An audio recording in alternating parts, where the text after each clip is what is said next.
വടശ്ശേരി ദാമോദര മേനോൻ സതീശൻ എന്ന ഞാൻ നിയമം വഴി സ്ഥാപിതമായ ഭാരതത്തിൻ്റെ ഭരണഘടനയോട് നിർവ്യാജമായ വിശ്വസ്തതയും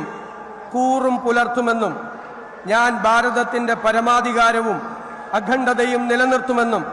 ഞാൻ കേരള സംസ്ഥാനത്തെ മുഖ്യമന്ത്രി എന്ന നിലയിലുള്ള എൻ്റെ കർത്തവ്യങ്ങൾ വിശ്വസ്തയോടും മനസാക്ഷിയെ മുൻനിർത്തിയും നിർവഹിക്കുമെന്നും ഭരണഘടനയും നിയമവും അനുസരിച്ച് ഭീതിയോ പക്ഷപാതമോ പ്രീതിയോ വിദ്വേഷമോ കൂടാതെ എല്ലാ തരത്തിലുള്ള ജനങ്ങൾക്കും നീതി ചെയ്യുമെന്നും ദൈവത്തിന്റെ നാമത്തിൽ സത്യം ചെയ്യാം.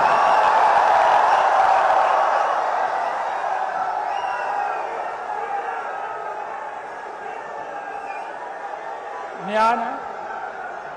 വടശ്ശേരി ദാമോദര മേനോൻ